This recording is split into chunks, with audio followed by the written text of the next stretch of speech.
Hello बच्चों, स्वागत है आप सबका एक बार फिर से बोर्ड एग्जाम स्टडी में। बच्चों आज के क्लास में हम लोग कवर करेंगे क्लास 12 ज्योग्राफी का 2009 से लेकर 2024 तक जितने सारे सब्जेक्टिव क्वेश्चन पूछे गए हैं उन सब क्वेश्चन को बच्चों एक सीरीज में हम लोग कंप्लीट कर रहे हैं। इसका फर्स्ट सीरीज हम लोग कंप्लीट कर लिए। अगर आप लोग नहीं देखे हैं चैनल पर विजिट कीजिएगा, प्लेलिस्ट बना हुआ, प्लेलिस्ट में जाकर के देख सकते हैं। और आज इसका बच्चों दूसरा क्लास लेकर के आ गए हैं। और आप लोगों को पता ही होगा कि ये क्वेश्चन बैंक यानी जो इसलिए पिछले साल में जितने सारे क्वेश्चन पूछे जाते हैं उनका कितना रोल होता है आपका, यानी आपका रोल जो होगा 2025 का एग्जाम में बच्चों, मैं आपको बता दूं कि अगर आप लोग इस सीरीज को पूरा कंप्लीट कर लेते तो बच्चों आपको सब्जेक्टिव के लिए कहीं भी इधर उधर भटकने की जरूरत नहीं होगा। आपका सारा 100% क्वेश्चन बच्चों 100 का 100 आपका जो है 2009 से लेकर 2024 तक के ही जो है सब्जेक्टिव क्वेश्चन से आपको देखने को मिलेंगे। इसलिए इस क्लास को आपको हल्के में ना ले, एकदम सरल भाषा में आप लोग को जितने सारे सब्जेक्टिव क्वेश्चन है बिल्कुल सरल भाषा में आपको प्रोवाइड करने वाले हैं। इसी तरह का सभी सब्जेक्ट का। तो जो बच्चे आप लोग नए आ रहे हैं चैनल को आप लोग सब्सक्राइब कर लीजिएगा एंड साथ साथ में अपने अपने फ्रेंड्स के ग्रुप वगैरह जहां भी है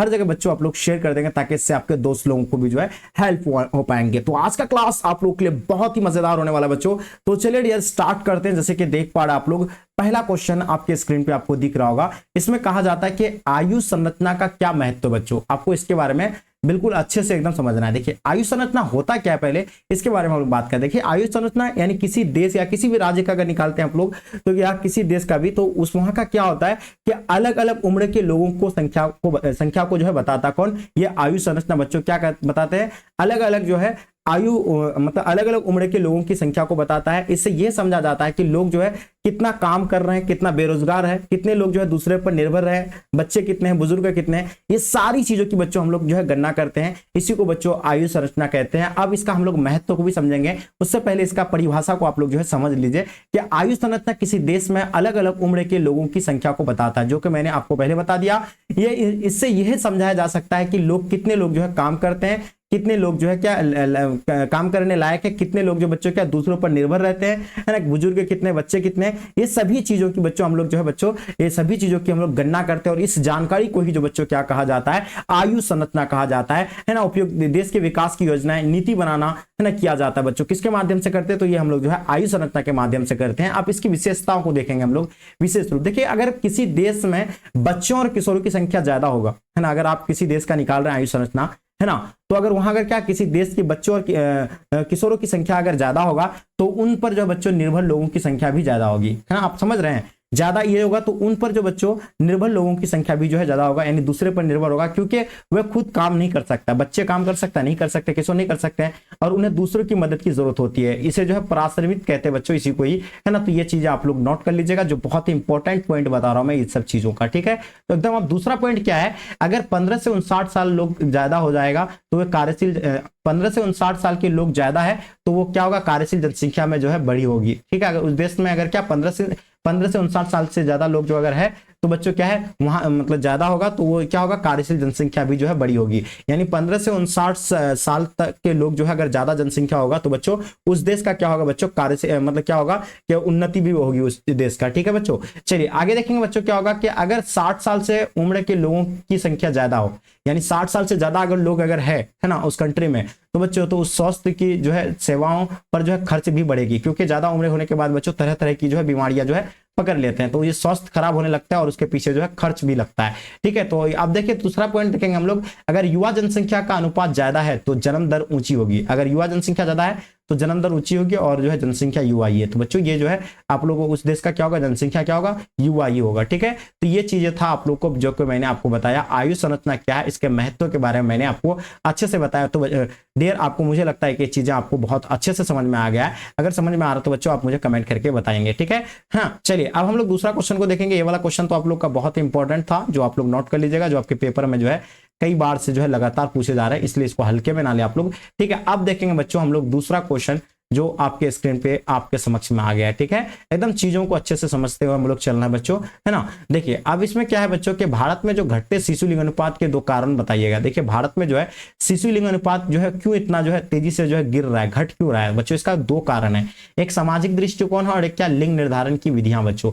देखिए एक सामाजिक दृष्टिकोण की अगर बात किया जाए तो भारत में क्या है, यानी पुरुषों को जो है प्रधानता मानता है समाज में, ठीक है। भारत में पुरुष को अधिक महत्व दिया जाता है बच्चों, और स्त्रियों की जो है स्थिति जो है कमजोर रहती है। स्त्री को जो है महत्व नहीं दी जाती है, पुरुषों की जो है महत्व दी जाती है। ठीक है, महत्व दी जाती है। उसके बाद इंपॉर्टेंस यानी उसको दिया जाता है। पारंपरिक जो है सोच और बाल विवाह के कारण स्त्री शिशु मृत्यु दर जो है अधिक होती है ना। आप देखिए परंपरा है कि बचपन से यानी शादी दिलाने का, है ना। किसी अब देखिए बहुत सारे जो है जातियों में क्या होता है कि बचपन में ही जो है शादियां दिला देती है। इससे भी क्या होता है कि बच्चों और ये क्या होने लगता है, बाल विवाह की वजह से बच्चों क्या स्त्री जो है कमजोर होने लगता है और ये इससे भी जो है उसका मृत्यु दर जो है बच्चों ज्यादा होने लगता है। ठीक है, स्वास्थ्य की स्थिति उसका खराब होता है। उसके बाद अतीत में बच्चों क्या किया जाता था कि शिशुओं को जो हत्या कर दी जाती थी। ठीक है, हत्या कर दी जाती थी। महामारियां के दौरान भी जो है क्या स्त्रियां जो है अधिक मरती थी, है ना। उसके बाद जिससे लिंग अनुपात कम होता था, तो इससे जो है क्या लिंग अनुपात भी जो है कम होता था। तो ये जो है स्त्री जो है मरती थी और जिससे जो है लिंग अनुपात जो बच्चों कम होती थी। ये सामाजिक का दृष्टिकोण की बात करें तो बच्चों क्या है, पुरुषों को जो इसमें क्या महत्व दिया जाती है ना। इंपॉर्टेंस बच्चों पुरुषों को दिया जाता है ना। बाल विवाह करने से भी बच्चों इसमें जो है क्या मृत्यु दर जो है अधिक होने लगता है ना। अतीत में स्त्रियों को जो बच्चों क्या यानी हत्या कर दी जाती थी। महामारियां भी बच्चों यानी महामारियां अगर कोई बीमारी वगैरह आए तो उसमें जो है स्त्रियां की संख्या जो है मरने की जो है ज्यादा होती है। ठीक है, तो ये चीजें आपको बहुत अच्छे से समझ में आ गया बच्चों। अब हम लोग देखेंगे लिंग निर्धारण। ये तो आपको मैं सामाजिक दृष्टिकोण के बारे में मैंने बताया कि भारत में जो घटते शिशु लिंग अनुपात के दो कारण में से पहला कारण मैंने बताया आपको सामाजिक दृष्टिकोण। समाज में जो है क्या महिलाओं को जो है कम इंपॉर्टेंस दी जाती है ना, लड़कों को जो है ज्यादा दी जाती है। आप देखेंगे बच्चों लिंग निर्धारण की विधियां बच्चों, है ना। अभी आपको पता लिंग निर्धारण की विधियां की अगर बात किया जाए तो जैसे कि आपको पता है इसको लेकर लिंग निर्धारण की विधियां को लेकर ना इसका पीछे का कई कारण है। जैसे कि आपको पता है दहेज प्रथा अभी जो है बहुत ज्यादा जो है बढ़ रहा है, तेजी से इसको जो बच्चों यानी बढ़ावा दे रहा है, जिसके कारण बच्चों क्या चाहता है कि लिंग यानी सेक्स जो चाहते हैं बच्चे जो चाहते हैं लड़का ही सब जो है जन्मा चाहते हैं, बाकी जो है लड़कियों को जो है उतना नहीं दिया जाता है क्योंकि दहेज की वजह से बच्चों, है ना, नहीं चाहते हैं कि जो है हमको लड़की को जो है जन्म दे। ठीक है, लड़का को ही जन्म देना चाहेंगे सब कोई। तो ये बात करते हैं लिंग निर्धारण की विधि की अगर बात किया जाए बच्चों तो आयु लिंग निर्धारण तकनीकी उपयोग से लोग जो है क्या कन्या भ्रूण हत्या कर दिया जाता है। अभी टेक्नोलॉजी आ गई है, प्रौद्योगिकी इतना तेजी से बढ़ गई है कि बच्चे अगर जो है पेट में रहने से पहले ही पता चल जाता है कि सेक्स का पता चल जाता है ये कि मेल है या फीमेल है ये। ठीक है, तो ये चीजें जो है पहले पता चल जाता है। बहुत बड़े बड़े लोग क्या करते हैं डॉक्टर को पैसा वैसा दे करके, अगर होता है क्या है कि कोई अगर लड़का रहता है उसको तो लड़का तो मारा नहीं है, अगर लड़की रहेंगे तो उसको जो है भ्रूण हत्या कर दी जाती है यानी गर्भ में ही उसको जो है मार दी जाती है। ठीक है बच्चों, तो ये लिंग निर्धारण की विधिया की वजह से बच्चों जो है उसको जो है भ्रूण हत्या कर दी जाती है, पेट में ही जो उसको क्या कर दिया जाता है, मार दिया जाता है। जैसे दहेज जैसी सामाजिक कुरीतियों के कारण जो है लोग कन्या का जन्म नहीं चाहते हैं और जो है जन्म से पहले जो है उन्हें क्या यानी समाप्त कर देते हैं बच्चों। तो ये चीजें था मैंने जो आपको बताया किसका यानी भारत में जो घटते शिशु लिंग अनुपात के दो कारण जो बताया ये काफी इंपॉर्टेंस था। ये चीजें आप लोग अच्छे से नोट कर लीजिएगा बच्चों। ठीक है, तो मुझे उम्मीद है ये चीजें आप लोगों को अच्छे से समझ में आ गया होगा। अब हम लोग देखेंगे बच्चों क्वेश्चन देखेंगे मानव विकास के दो मूलभूत क्षेत्र कौन कौन से हैं, है ना, इनको अब हम लोग देखेंगे जो कि आपको पहला तो मैंने बता दिया, उसके बारे में उम्मीद है कि ये चीजें आप लोग को समझ में आ गया होगा। अब बच्चों क्या है मानव विकास के दो मूलभूत क्षेत्र कौन कौन सा है उनके बारे में हम लोग बात करेंगे। ठीक है, अच्छे से समझना है चीजों को। ठीक है, तो आराम से समझेंगे। इसमें क्या है इसका पहला क्या बताया मैंने, स्वास्थ्य बताया, उसके बाद शिक्षा बताया। ये दो कारक है बच्चों, है ना, मानव विकास के दो मूलभूत क्षेत्र के दो कारण है। ठीक है, मूलभूत क्षेत्र है। ठीक है, अगर स्वास्थ्य की अगर बात किया जाए बच्चों, इसका मतलब क्या, तो लोगों की सेहत और जीवन की गुणवत्ता जो है बच्चों उच्च जीवन प्रत्याशी यानी लंबे और स्वस्थ जीवन का संकेत और की स्वास्थ्य जो है सुविधा अच्छी हो, इसको जो है क्या मानव विकास के मूलभूत क्षेत्र हो, यानी स्वास्थ्य की स्थिति में क्या हो यानी सुधार हो, है ना, ये सारी चीज की जो उसको यानी बहुत अच्छा से गुणवत्ता यानी उच्च जीवन प्रत्याशा यानी लंबे और स्वस्थ जो है जीवन की संकेत देता है बच्चों, ये स्वास्थ्य था। ठीक है, स्वास्थ्य। उसका देखिए शिक्षा यानी उस देश का बच्चों क्या यानी साक्षरता दर को भी देखा जाता है। मानव विकास के दो मूलभूत क्षेत्र ये भी आते हैं, एक शिक्षा आता है ना। अगर किसी भी देश का अगर देखते हैं तो वो क्या है आपका यानी वहाँ का जो है क्या उस कंट्री का बच्चों क्या है साक्षरता दर को देखते हैं, है ना, स्कूल में बच्चे जो है कितने हैं, है ना, ये सब देख करके बच्चों जो है क्या निकाल, ये जो है मानव विकास के मूल क्षेत्र के अंतर्गत आता है, मूलभूत क्षेत्र के अंतर्गत आता है। इसका मतलब लोगों की शिक्षा प्राप्त करने का अवसर, प्रौढ़ साक्षरता दर, स्कूल नामांकन का अनुपात ये बताता है कि लोग कितने जो है शिक्षित है और कितने लोग जो है अशिक्षित है। इन दोनों के क्षेत्रों में जो सुधार से लोगों की जो क्षमताओं में वृद्धि होती है और उनका जो बच्चों जीवन को जो है बेहतर होता है बच्चों। जो ये दोनों अगर सही होगा तो बच्चों इसका क्या होगा, उस देश का उस कंट्री का बच्चों वहाँ की जो है स्थिति जो बच्चों क्या होगा सुधार होगा, उनका जीवन बेहतर होगा। तो बच्चों ये मैंने आपको क्या बताया मानव विकास के दो मूलभूत क्षेत्र जो काफी इंपॉर्टेंट है, ये चीजें आप लोग अच्छे से समझ लिए होंगे। अब हम लोग चलते बच्चों चार पंचम क्रियाकलाप का उल्लेख कीजिए। ये क्वेश्चन काफी इंपॉर्टेंट है, ये चीजें आप लोग को बहुत अच्छे से समझना बच्चों।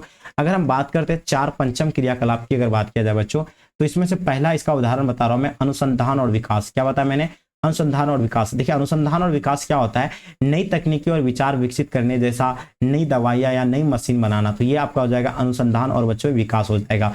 तो ये 4 पंचम क्रियाकलाप में पहला क्रियाकलाप मैंने क्या बताया आपको, अनुसंधान और विकास जो आएगा, जो नए नए तकनीकी यानी नए नए टेक्नोलॉजी का इस्तेमाल करके, है ना, नए नए दवाइयाँ, नए नए मशीन का बनाना, ये जो बच्चों है आपका आ जाएगा, ये पंचम क्रियाकलाप के अंतर्गत आ जाएगा, अनुसंधान और विकास। ये पॉइंट आप लोग जो बच्चों याद कर लीजिएगा। दूसरा पॉइंट इसका है बच्चों, फाइनेंस और बैंक, यानी बैंकिंग वगैरह जो भी बैंक से रिलेटेड जो भी काम वगैरह होती है ना, ये सब जो आपका यानी लोन देना, योजना बनाना, जैसे बैंक वित्तीय सलाहकार का काम करना, ये जो आपका फाइनेंस और बैंकिंग, ये सब आ जाएगा बच्चों। तो जो कि मैंने आपको ये पंचम क्रियाकलाप के अंतर्गत ही आता है। जैसे उच्च स्तरीय प्रबंधन और प्रशासन बच्चों, जिसमें कंपनियों और सरकारी विभागों में जो उच्च पदों पर निर्णय लेना, नीतियां बनाना, जैसे सीईओ और सरकारी बच्चों पदाधिकारी, है ना, ये सब जो बच्चों, ये सब किसके अंतर्गत आता है बच्चों, तो ये जो आपका आ जाएगा पंचम क्रियाकलाप के अंतर्गत आ जाएगा, उच्च स्तरीय जो है प्रबंधन और शासन। ये चीजें आप लोग नोट कर लेंगे, दोनों चीजें। अब देखेंगे कानूनी और परामर्श सेवा बच्चों। देखिए कानूनी और परामर्श की अगर बात की जाए तो कानूनी सलाहकार जैसे विशेषज्ञता प्रदान करना, है ना, जैसे वकील और कानूनी सलाहकार, ये जो आता है आपका यानी पंचम क्रियाकलाप के अंतर्गत आता है। वकील भी जो है पंचम क्रियाकलाप के अंतर्गत आता है। जो भी कानून से रिलेटेड जो भी सलाह देता है वो जो है वो पंचम क्रियाकलाप के अंतर्गत आता है। या यह क्रियाकलाप विचार, डेटा और नई तकनीकों के निर्माण में जो है मूल्यांकन पर जो बच्चों केंद्रित होते हैं और उच्च वेतन वाली पेशेवर सेवाओं को जो है दर्शाते हैं बच्चों। तो ये चीजें आप लोग को अच्छे से समझ में आ गया होगा बच्चों। मुझे उम्मीद है कि आपको ये चीजें अच्छे से समझ में आ जाए और आगे होंगे। ठीक है, चलिए बच्चों, अब हम लोग चलते हैं नेक्स्ट क्वेश्चन जो आपके स्क्रीन पे आपको दिख रहा होगा। रोपण कृषि के किन्हीं 4 फसलों के नाम बताना है। देखिए रोपण कृषि बच्चों क्या होता है, जिसको एक बार लगाया जाने से 2-3 साल तक उसमें जो है फसल जो है काटा जाता है। तो देखिए इसको जो रोपण कृषि की अगर बात किया जाए, इसका 4 फसल कौन कौन सा बच्चों, बहुत सारे फसल है जिसमें कॉफी, गन्ना हो जाएगा, चाय हो जाएगा, रबर हो जाएगा, है ना, कोको हो जाएगा। ये सब आपका जो है रोपण फसल के नाम हो जाएंगे। आप इस चीजों को जो है बच्चों नोट कर सकते हैं। मुख्य रूप से भारत में जैसे कि किन क्षेत्रों में बच्चों, ये दार्जिलिंग हो गया, कर्नाटक, केरल इत्यादि में जो है रोपण की कृषि के माध्यम से बच्चों उगाई जाती है। रोपण कृषि के 4 फसलें बच्चों, चाय, कॉफी, कोको, रबर। तो ये सब चीजें जो बच्चों आप लोग नोट कर लीजिएगा, जो काफी इंपॉर्टेंट है। ठीक है, हरित क्रांति यानी हरित रासायनिक क्या है बच्चों, इनके बारे में आप लोग को समझना है। देखिए हरित रासायनिक के बारे में आपको समझने के लिए एकदम डिटेल से आपको समझना पड़ेगा। ठीक है, एकदम बारीकी से आपको समझना है। हरित रासायनिक क्या होता है बच्चों, है ना, ये देखेंगे हरित रासायनिक क्या होता है कि इसमें क्या होता है कि ऐसा तरीका जिसमें क्या हो बच्चों, रासायनिक उत्पाद और प्रक्रिया इस तरह से तैयार की जाती है, यानी रासायनिक खाद और उत्पाद जो बच्चों इस तरह तैयार की जाती है कि वो जो है क्या, पर्यावरण यानी एनवायरमेंट और मानव के स्वास्थ्य यानी मानव को जो है किसी प्रकार का नुकसान ना हो, कोई बीमार ना हो, है ना, कम नुकसान पहुंचाए। इसका मतलब ये है ना। तो ये आपको हरित रासायनिक के बारे में बताओ। आपको देखिए कम प्रदूषण, ऐसे रसायन तैयार करना जो पर्यावरण में कम हानिकारक तत्व छोड़े बच्चों। तो इसी को क्या बच्चों, ये तो आपका किसके अंतर्गत आता है, हरित रासायनिक के अंतर्गत आ जाएगा। कम हानिकारक प्रभाव वाले जैसे कि रसायनों का उपयोग इस तरह से जो है करना है कि उनका जो है असर जो है मानव स्वास्थ्य और पर्यावरण पर जो है कम हो। ठीक है, तो ये सब चीजें भी आपको जो है नोट कर लेनी है। सुरक्षित जीवन चक्र अगर देखिए इसमें क्या होता है, रसायनों का निर्माण, उपयोग, निपटाना, वेस्ट मैनेजमेंट, सुरक्षित और पर्यावरण भी होना। ये जो है आपका यानी क्या, सुरक्षित जीवन चक्र यानी जो क्या होता है यानी 10 चीज होता है ना, तो उसको बच्चों क्या किया जाता है, इसको जो है चक्र के माध्यम से उसको फिर जो है काम में लिया जाता है। ठीक है, तो ये चीजें आप जो है बच्चों अच्छे से समझ सकते हैं, है ना। तो ये वेस्टेज मैनेजमेंट, उसके बाद क्या, सुरक्षित पर्यावरणीय फ्रेंडली, ये सब जो है आपका सुरक्षा जीवन चक्र के अंतर्गत आ जाएगा। उसका इसका लक्ष्य है कि रसायन बनाने की प्रक्रिया और उत्पाद पर्यावरण और स्वास्थ्य के लिए जो है कम हानिकारक होती है बच्चों। तो ये चीजें आप लोग जो है अच्छे से नोट कर लीजिएगा। ये मैं आपको जो हरित रासायनिक के बारे में बता रहा हूँ, जो काफी इंपॉर्टेंट क्वेश्चन है बच्चों। ठीक है, चलिए चीजों को एकदम समझते हुए चलेंगे। बात करते हैं शुष्क कृषि क्या होता है बच्चों, इनके बारे में समझेंगे। बहुत ही आसान क्वेश्चन है। देखिए शुष्क कृषि क्या होता है बच्चों, जहां जो है कम बारिश होती है, बहुत यानी कम बारिश होती है ना, उसी को वहां जो है क्या, शुष्क कृषि की जाती है। शुष्क कृषि उन जगहों पर जो की जाती है जहां बहुत कम बारिश होती है ना, 75 सेंटीमीटर से जो है जहां कम बारिश होती है बच्चों, उन क्षेत्रों पर बच्चों जो किसकी खेती की जाती है, शुष्क खेती की जाती है ना, से कम होती है। ऐसी स्थिति में जो यह पानी की कमी रहने वाली फसलें उगाई जाती है, यानी जो है सहने वाली जो है फसलें उगाई जाती है, जिसको यानी पानी की जो है क्या यानी उपयोग जो है कम पड़े, वैसे फसल को बच्चों यानी शुष्क कृषि के अंतर्गत आता है। जैसे कि आपको आ जाएगा रागी, इसको ज्यादा पानी की जरूरत नहीं होता। बाजरा हो गया, मूंग हो गया, चना हो गया, ज्वार हो गया, ये आपको जो है क्या पानी की जो इतनी जरूरत नहीं होती है। शुष्क कृषि उन जगहों पर की जाती है जहां जो बहुत कम बारिश होती है, यानी 75 डिग्री सेल्सियस से जो कम होती है। ठीक है, और यहाँ पानी की जो कमी रहने वाले फसलों की कौन सी उगाई जाती है बच्चों, जो कि मैंने आपको बताया, रागी, बाजरा, मूंग, चना और ज्वार, ये सब जो बच्चों यानी जो है किसके अंतर्गत, शुष्क कृषि के अंतर्गत आएगा। इलाकों में मिट्टी की नमी है ना बचाने और बारिश के पानी को जो है सही से इस्तेमाल करने से कई तरीके से अपनाए जाते हैं बच्चों। तो ये शुष्क कृषि के बारे में आप लोग अच्छे से समझ सकते हैं, है ना। ये चीजें आप लोग नोट कर लीजिएगा जो कि मैंने आपको बता दिया। ठीक है बच्चों, चलिए आप देखेंगे कृषि घनत्व तो क्या होता है बच्चों, ये क्वेश्चन तो आप लोग बहुत अच्छे से उठाएं। अब हम लोग समझेंगे कृषि घनत्व की अगर बात किया जाए बच्चों, तो कृषि घनत्व होता क्या है। देखिए किसी क्षेत्र में जो बच्चों, अगर किसी क्षेत्र में लोग काम कर रहा है ना, लोग क्या कर रहा है, काम कर रहा है, और उस क्षेत्र से जो बच्चों क्या होता है मतलब खेतों में लगे लोग और पर खेतों का क्षेत्रफल, यानी जितना उस क्षेत्र में यानी लगा हुआ बच्चों, यानी कृषि क्षेत्र का में जितना यानी खेत लगता है और उसमें कितने लोग काम करते हैं बच्चों, ये जो है बच्चों डिवाइड करते हैं और इसी को बच्चों क्या कृषि घनत्व कहे जाते हैं। अब देखिए इसको समझना है बहुत आसान तरीका से, कृषि घनत्व है क्या।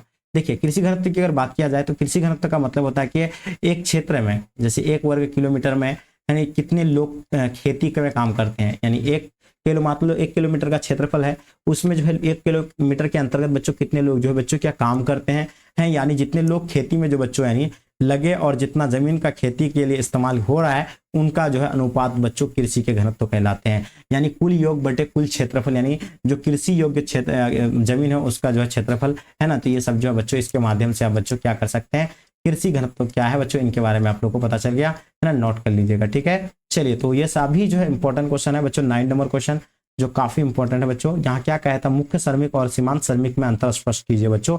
ये काफी इजी क्वेश्चन है और मुझे उम्मीद है कि ये चीजें आप लोग बहुत अच्छे से समझ सकते हैं बच्चों।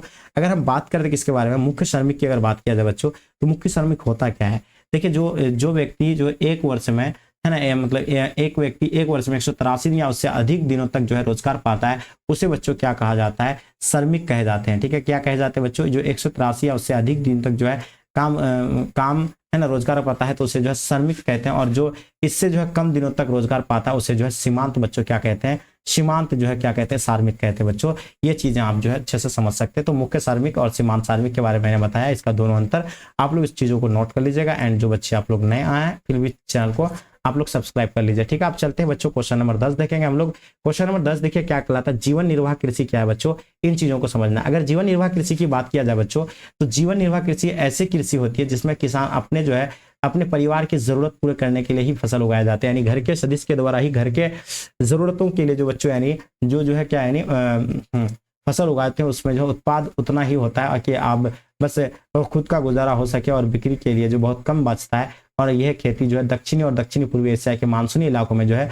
बच्चों क्या होती है, ये जीवन निर्वाह कृषि के बारे में आता है, यानी खुद का जीवन यापन करने के लिए जो है की जाती है। ऐसे कृषि को बच्चों क्या कहते हैं बच्चों, तो जीवन निर्वाह कृषि कहते हैं। ये चीजें आप लोग अच्छे से नोट कर लीजिएगा, जो एक एक पॉइंट से आप लोग जो है समझ सकते हैं इन चीजों को। एंड जो चीज बच्चे आप लोग नए आए हैं चैनल को आप लोग सब्सक्राइब कर लीजिएगा, एंड साथ साथ में अपने फ्रेंड्स के ग्रुप वगैरह जहाँ भी है हर जगह आप लोग शेयर कर देंगे। ठीक है बच्चों, चलिए तो उम्मीद है कि ये क्लास आप लोग को पसंद आएगा बच्चों, है ना। तो आप लोग कमेंट करके जरूर बताइएगा कि आप लोग जो है आप लोग को ऑलरेडी कितने क्वेश्चन तक का आंसर पहले से मालूम था जो कि आप लोग नहीं बोल रहे थे। ठीक है, तो ये चीजें आप लोग को अच्छे समझ में आ गया, जो कि मैंने आपका जो क्वेश्चन बैंक का ये दूसरा क्लास था जो आप लोग को जो है बिल्कुल सफलतापूर्वक आपको बच्चों ये प्रोवाइड कर रहा हूँ, और अच्छे से आप लोग क्या करेंगे, मेहनत करेंगे। ठीक है, क्योंकि अब आपके पास समय कम है तो अब आपको जो है ज्यादा से ज्यादा मेहनत करने की जरूरत है। तो ये सेट 2 था। अब लोग बच्चों हम लोग जो है नेक्स्ट क्लास में सेट 3 लेके आएंगे। और जो बच्चे आप लोग अभी तक जो है इस चैनल को सब्सक्राइब नहीं किए हैं, चैनल को सब्सक्राइब कर लीजिएगा, है ना, और साथ में प्लीज आप लोग शेयर कर दीजिएगा। तो चलेगा यहीं तक आज के क्लास को हम लोग इन करते हैं, जब तक के लिए जय हिंद जय भारत।